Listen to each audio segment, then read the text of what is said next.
Nah dia itu mulai goyah, mulai bimbang gitu ya, mulai bimbang, kemudian dia mau pindah agama, gitu ya, dia pindah agama. Ada yang seperti itu ya? Ada yang mau, dan itu diutarakan ke saya sendiri. Saya bilang gitu karena Bu, kayaknya saya nggak percaya, bimbang sih. Aku tanya kenapa kamu bimbang? Kan agama itu sama-sama dari Tuhan. Akhirnya aku banting haluan, aku nguran. Oh, sempat nguran juga ya? Pagi itu bangun jam 3 nguran dulu. Habis nguran kemudian kaki berjagar liver, kerja di klinik, sorenya ngajar. Punya pengalaman yang ya sedikit misalkan bukan mengerikan ya Pak ya, yang dramatis itu Mbak apa Mbak? Ya memang orang tua ya dramatis Mbak.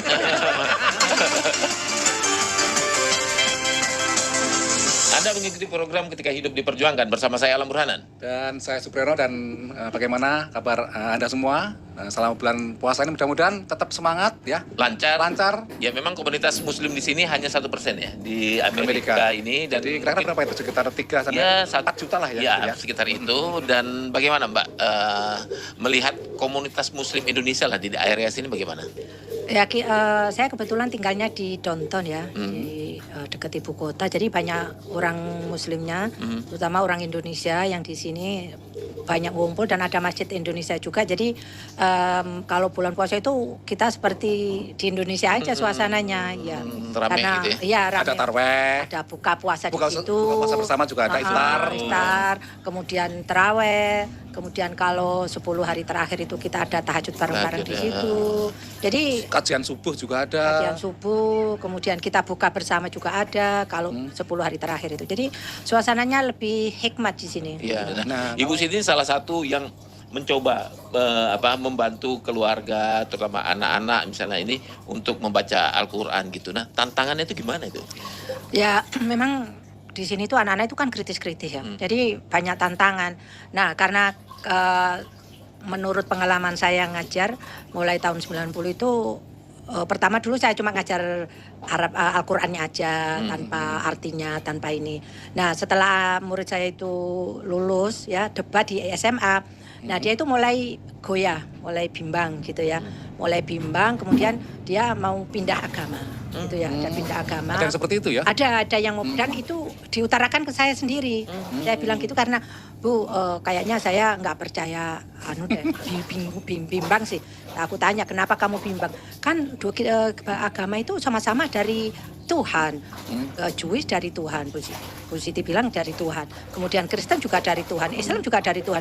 Kan aku bisa aja milih Kristen kan salah satu kan dari Tuhan.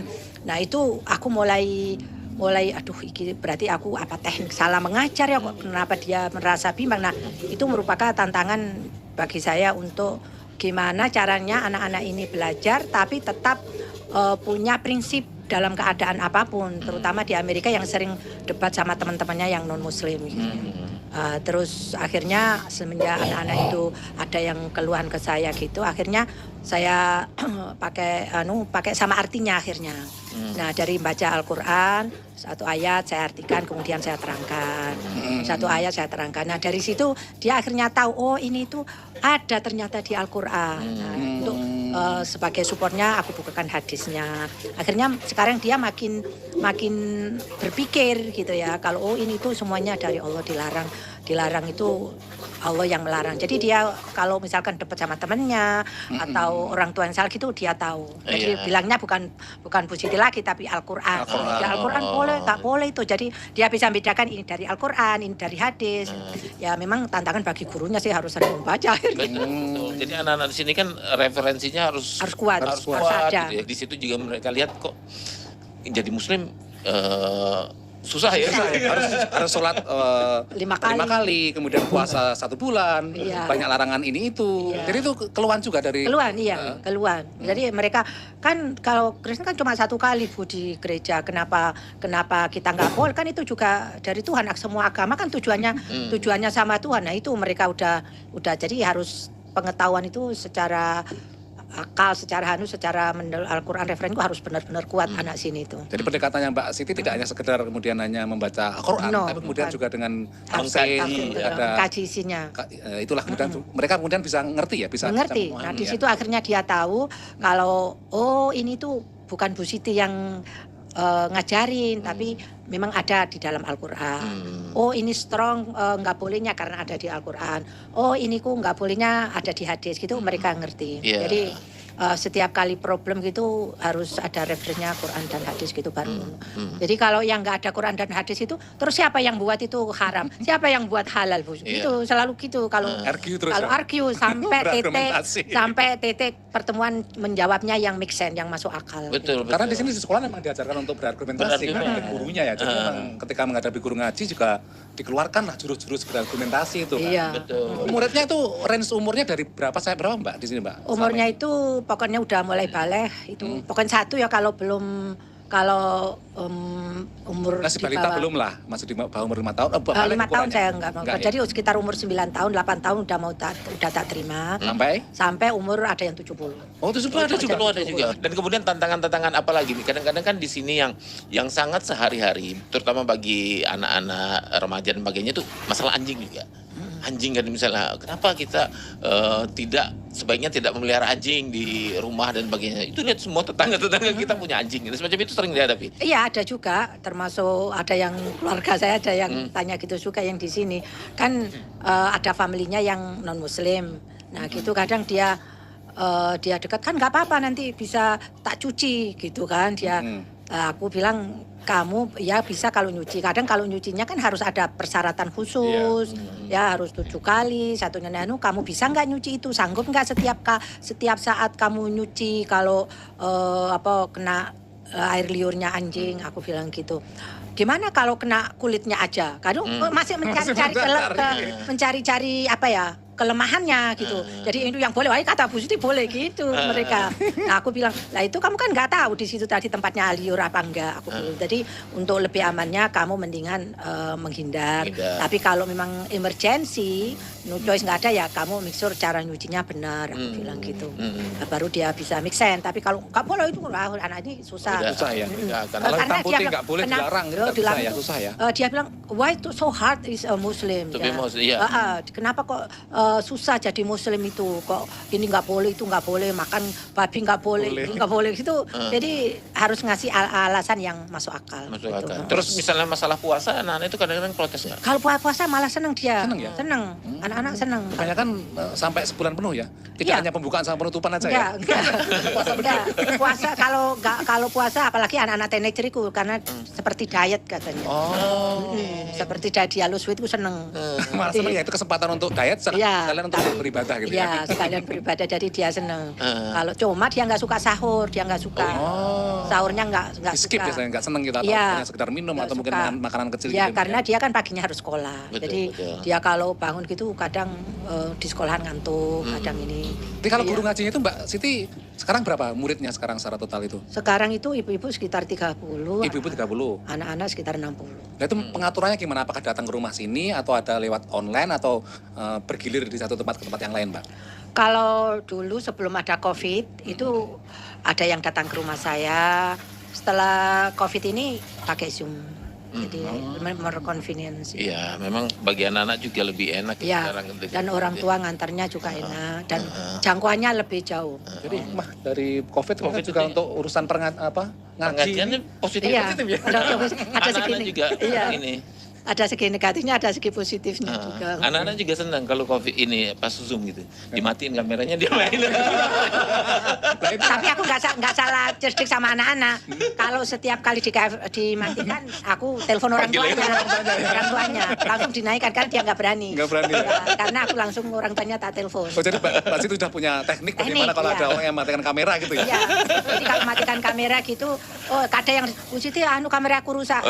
Oke, your dad will fix your anu bakar memperbaiki langsung nyala.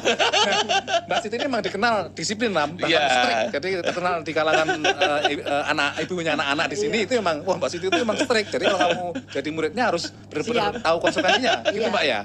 Kalau nggak masuk ya udah kamu keluar aja. Kalau nanti udah waktu baru kamu join lagi. Kalau udah Jadi siap kadang-kadang ya. harus mengeluarkan anak. Kalau sering izin sering tak keluarkan dulu. Ketika nggak serius, kalau nggak serius satu nggak ada hasilnya. Kedua, gurunya juga emosi juga. Soalnya yang lain udah sampai mana, yang ini Harus dia ya. jauh ketinggalan. ngikutin lagi. Jadi emosi lahirnya. Wah, ini bahaya kalau guru saya emosi lah. Bu Siti, sometimes dia tuh kayak galak banget, tapi I know kayak intentionnya baik karena dia mau murid-muridnya sukses dan dia juga strict banget kalau soal ngajar gitu. Terus semua murid-murid itu walaupun dimarahin tapi katanya kayak Sayang banget, cinta banget sama Bu Siti walaupun dimarah-marahin berkali-kali, tapi mereka tahu kayak intentionnya Bu Siti baik dan mereka tetap sayang sama Bu Siti. Mbak Siti, kemudian dulu akhirnya menjadi guru ngaji, apakah emang di Indonesia dulu memang sudah guru ngaji atau gimana Mbak? Kalau aku kan di Gresik ya, jadi tinggalnya memang di Gresik itu kota santri. Kota santri. Jadi mulai lahir itu udah kecimpungnya memang agama. Dan kebetulan belakang rumah saya itu ada pondok. Terus SMP, SD, SMP itu sekolah agama sampai SMA. Nah, jadi terus aku pernah ke pondok 1 tahun juga. Jadi memang mulai kecil udah berkecimpung di pondok gitu. Jadi ngajar anak-anak ya nggak asing bagi aku gitu untuk. Nah dulu karena di Indonesia itu kan udah banyak orang pinter-pinter di sini. Kalau aku mungkin nggak kepake kali ya. Nah setelah datang ke Amerika ternyata kepake gitu ya. Kepake. Aku praktekkan di sini ternyata kepake untuk anak-anak di sini. Tapi semua muridnya anaknya orang Indonesia Mbak ya? Ada nggak yang misalkan orang? Ada waktu itu ada Filipina, ada Afrika, ada Bosnia. Tapi aku tak prioritaskan Indonesia. Kenapa? Karena kalau anak Indonesia ini grow up di sini itu attitude-nya baik, agamanya baik, paling tiga kan membantu Indonesia, membawa nama baik Indonesia. Tapi kalau menjadi orang nakal, arogan nanti terkenal nakalnya kan turunan Indonesia juga. Gitu, nah, paling tidak membantu bangsa Indonesia meskipun aku di sini, jadi tak prioritaskan orang Indonesia. Nah, Ibu Siti sendiri datang ke Amerika tahun berapa? Saya tahun 90. Dan menariknya lah Mbak Siti ini ngaji sebagai guru ngaji ini itu sebenarnya sampingan Mbak dulunya ya. Dulu Jadi, tiap hari Sabtu. Tapi Mbak Siti juga sangat kenyang pengalaman untuk melakoni berbagai pekerjaan ya. Pernah jadi caregiver itu kayak mengurus orang tua lama nih Mbak ya. Pernah ngoran juga Mbak ya. Jadi ceritakan Mbak apa saja pekerjaan yang pernah dilakoni nih Mbak. Aduh, di Amerika memang naik turun deh. Apalagi tahun-tahun 90-an ke atas itu ya. Saya dulu kan datang itu memang masih buta Amerika ya, semuanya serba lain dengan Indonesia. Jadi sementara sih karena suami masih kerja di KBRI untuk bantu perekonomian, anak-anak masih kecil, saya catering. Ya belajar, meskipun di Indonesia nggak belajar, udah belajar dulu deh. Belajar dulu, tak coba. Jadi saya sesuai dengan kegiatan anak-anak. Oh gitu. Besarnya saya, aku nggak mau ninggalkan anak-anak. Betul. Prioritas tetap anak lah ya, prioritas mendidik anak ya. Anak. Jadi anak umur berapa aku harus ada untuk dia. Akhirnya kalau anak udah gede-gede, udah mulai SD ya, udah mulai bisa ditinggal gitu ya. Nah akhirnya aku ngambil kelas untuk nurse gitu kan ya. Di sini ya, ngambil sekolah nurse. Nah aku ngambil saya kemudian kerja di orang tua ini. Orang sisanya caregiver Mbak caregiver, ya.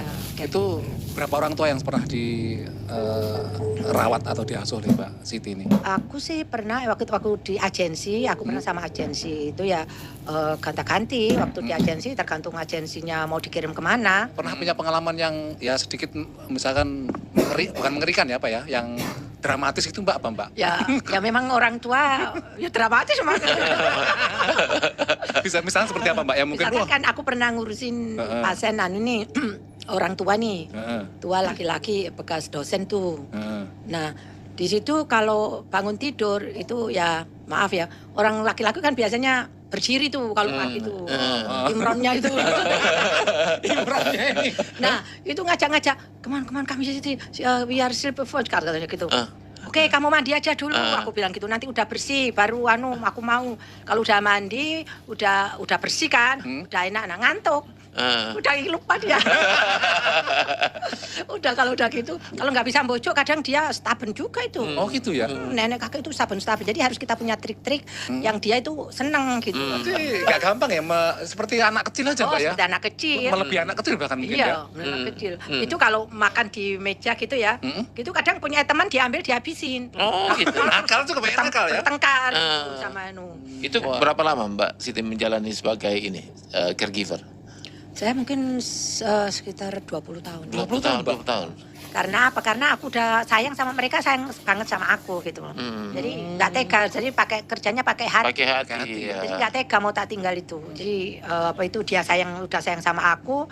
Terus karena sekitar 5 tahun, ya udah akhirnya dianggap kayak anaknya sendiri sama dia.